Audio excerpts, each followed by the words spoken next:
Friends, let me introduce you to a dear friend of the printing industry who blazed through Tejumal carbonless papers, Indo-European machinery, Coors, Repro, and now Arun Art for nearly 3 decades. I present to you our very own multifaceted Sunil Unni. By vocation, he is now a business consultant, interculturalist, a visiting faculty at various business schools. He also sits on director of boards of Aspire EduTech PLC, Skytech India Private Limited, and Arun Art. He has worked in 4 continents, Asia, Africa, Europe, and the US. He has taught and addressed at business schools, printing and publishing associations, and Rotary clubs in 14 countries. From the 1986 Drupa and the 1988 IPX, he has attended several trade fairs around the globe. He has spoken on varying subjects on management and business perspectives that include swarm intelligence, knowledge management, growth strategy, printing and publishing, book businesses, etc. Glimpses of Indian philosophy, role of dharma, mind and intellect, the power of Gayatri Mantra, etc. And on the core of Rotary. He has also addressed many industry seminars on information technology, printing and publishing, and e-learning in several countries. If you remember, he also addressed us at Drupa Impressions a couple of years back. The BMPA organized a program, and we loved to hear him at that time. Today he's talking on cross-culture code, switching the soft skills that we printers need to have when addressing foreign markets. Friends, please welcome Sunil Unni. Good morning. And happy Printers Day. It's really nice to connect back with the printing industry after a hiatus, self-imposed hiatus. And glad to know that you guys are doing wonderfully well. And the printing industry over the last 5 years has grown leaps and bounds. And really glad to note that we are exporting to over 80 countries as per Quebec's report. And printers are doing extremely well in understanding the markets. Somewhere someone was talking about export potential. I know you guys all know much more than what I do about export potential that you have. But today I'm going to take you through something very interesting. This is what we call as cross-culture code switching. What happens typically? We all are basically, programmed to understand cultures because we are from a culturally diverse country. And we are all multilinguals. So we behave differently at different places, at home, at offices, with our drivers, with our servants. So we all know what is culture and what is code switching. But what I'm going to take you through today is what is important to understand in terms of addressing markets. Typically what happens? When we go to different countries, we need to behave differently. I'm taking you through basically the 4 dimensions of culture. Then the Indian printers' culture gaffes, what they've done in the past and how they learn from it. Classical gaffes, I have a video presentation. I don't know, I can't take it through because there's a problem with the system. And how do we approach global markets culturally? And what is code switching all about? And orientation in terms of the code switching. And then we can open for discussions. Power distance. Typically, we are all coming from a high power distance environment because of our culture. We are autocratic. We are paternalist. So we have great respect for our seniors. So we expect, accept, and respect them a lot, unlike many other cultures in the world where there is absolutely consensus and there is no hierarchy as such, like in America or Canada or Australia or New Zealand or some of the European countries. They don't believe in hierarchies. They can call anybody by first name. The father can be addressed by the first name and so on. Then we are highly, family oriented. So we have basically what we call a collectivism. In terms of we still have our family, our society, the groups in which we operate to dictate in terms of what decisions we make. Unlike individualistic societies like America, where Nobody respects collectivism. The decision making is highly individualistic. Each person thinks about himself, unlike India. Here you think about your people, you think about your religion, you think about your culture, you think about your society, which is not the case in many of these cultures that you see abroad. And then India is highly male-dominated, unlike many cultures where it is not so. You have typically places where there is a huge difference in terms of understanding the gender differences. In the whole of Africa, let me tell you, the women don't have, many countries in Africa, women don't have any rights. They don't have property rights. They can't take decisions. And they're not allowed to take decisions. So unlike in America or in the developed nations, where you find that women are there to take decisions. And many of us do not at times subscribe to that. We think, oh, are we dealing with a woman? But that's the most important thing that we need to realize. That when you go cross culture, you need to understand gender differences. We all come from a culture where we have a whole lot of uncertainties. There are many cultures in the world where uncertainties, avoidance is very high. Take the case of Germany. Germany does not like people who are unstructured. They do not like to have meetings which are unstructured, unlike in India. Batta chalse. So you need to understand those kind of roles and tune yourself appropriately, what I call as code switching. Let me tell you, most of us, as Indians, we go and say, oh, we are the biggest printers. We are the largest printers. And so on and so forth. Without realizing that those kind of statements do not matter. What matters is what you can deliver effectively. In fact, cost, I always say QCD, quality, cost and delivery. These three aspects, if you control, you can handle things better. And then the hand gestures that you make. Several times the hand gestures that we make or the nods that we make do not make sense to them. I can give you classical cases of what kind of cultural gaps happen. A one-side publishing from UK once goes up to the Prince of Qatar at the Dorchester and asks him for an order. He writes about 170 titles of dog calendars. And when he goes there and he shows them, the prince doesn't like it. And why doesn't he like it? He doesn't like it because dogs are not considered to be good in Islamic countries. Okay? Now let's take another case. Another example. About 20 years, 30 years ago, John Miles used to come to India and I used to take him ferry him around across the country.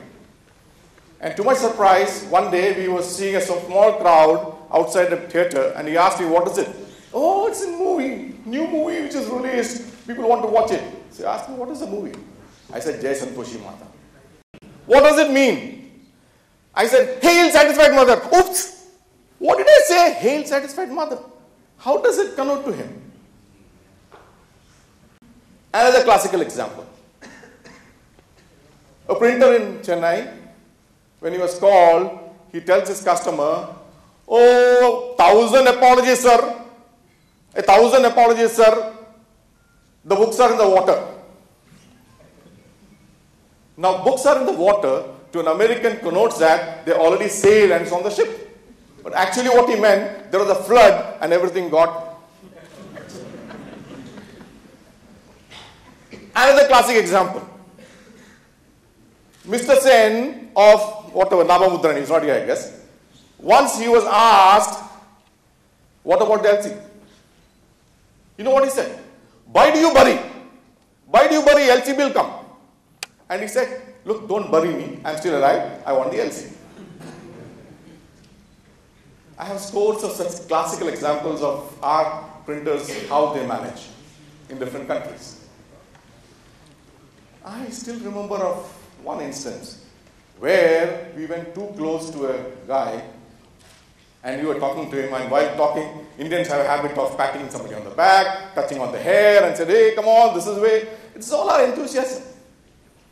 But believe me, there was an instance where I said, sorry, don't touch me, I am a Brit. Another classical example. In Narayana, there was a job which is being run, and Lufung, who are the buying agents for Walmart, sent their person for inspection. He was an American, and this guy in Narayana knew that he allows his martini.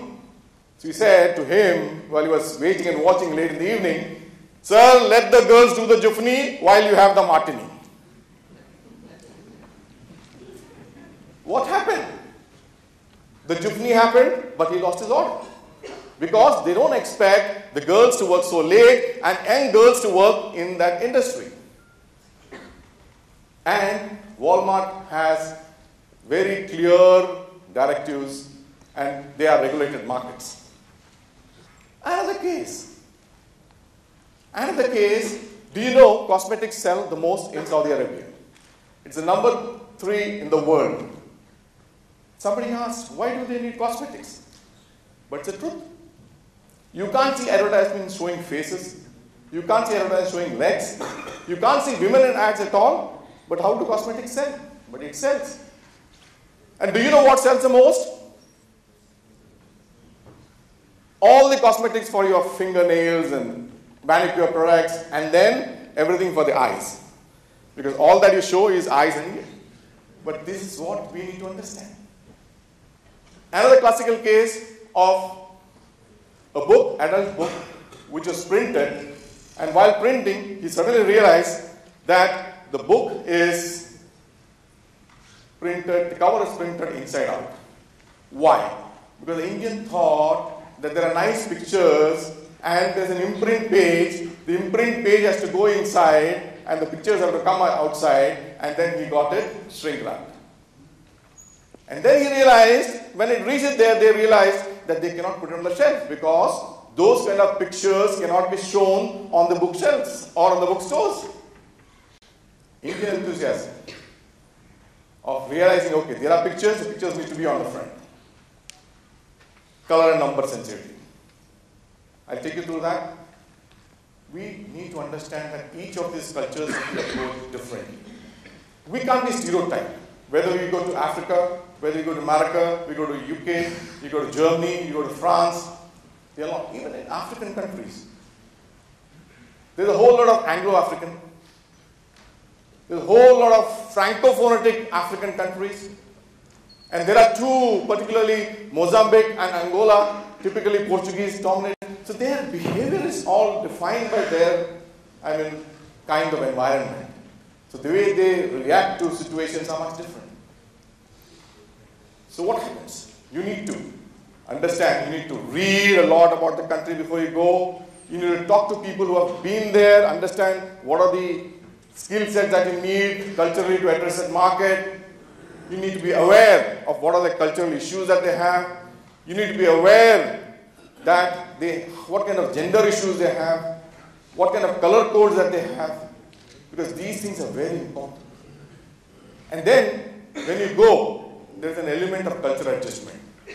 It doesn't happen with your first visit. When you go, first few visits are honeymooning period. Typically, honeymooning period, when you understand each other, you start tolerating a small mistakes that each one commits, but then you should start learning from that. And then, when you reach a stage of irritability and hostility, you should understand that you need to somehow support, understand them, and try to change. Then you reach a stage of gradual adjustment. And in that stage, you start understanding everything, all their issues. And you need to have patience to do that. And then you reach a stage of final adjustment that he understands you perfectly, and you understand them perfectly, and you work together in a great way. And then business happens, repeat business happens. Like I said, differing markets, differing ways of how you culturally code shift. It's a culture map. It's too small, I don't think I can. But let me tell you, it gives you typical, like what's in Canada, what's in America, I will send this to all of you all so that you have it with you. It's a very important tool to understand each typical country, what are culturally important to them. Okay? And then, again, this talks about the embeddedness in their culture, the harmony of their culture. Typically, we have hierarchy, countries which observe hierarchy. We have countries which have effective autonomy, and we have countries which have intellectual autonomy. To the positive time, I can't take you through all, but I share with you these colors. Again, too small, but let me tell you, now you need to look at, there are certain colors, like bad luck and good luck. Certain colors are bad luck in certain countries. This is a very important tool for printers to know, because what kind of printed samples you need to take. At times you take samples which are not color positive in that country. You had it. You just cannot progress because you don't like your products. So this gives you, this graph gives you a complete picture on what kind of color codes they accept. Like, to be classical case, white is for death in India and China, but black in Japan, in most of the Western countries, in America, in Canada. But Islamic countries, not white, not black, but grey color.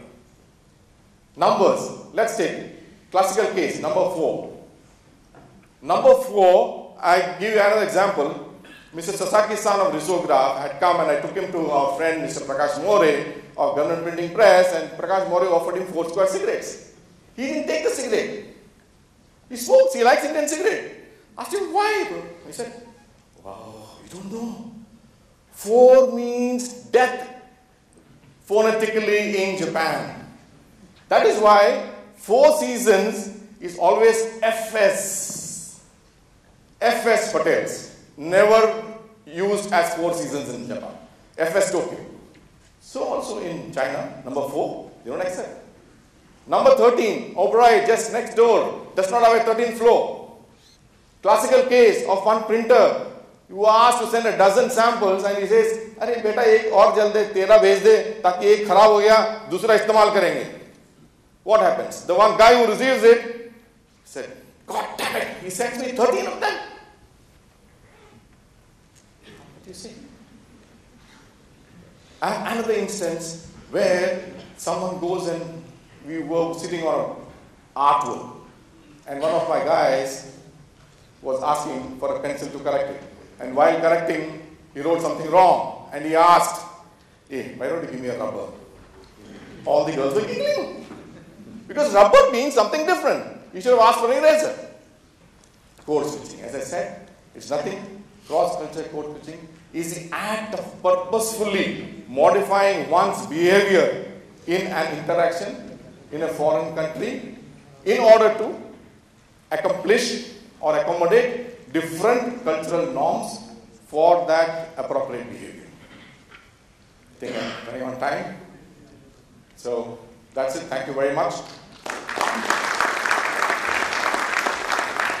Thank you, Sunilji, for that enlightening talk. May I please request Klaus Nielsen, Managing Director of Heidelberg, India, to please felicitate Sunil Unni. Thank you, Mr. Beautiful. Thank you, Klaus. Thank you, Sunil.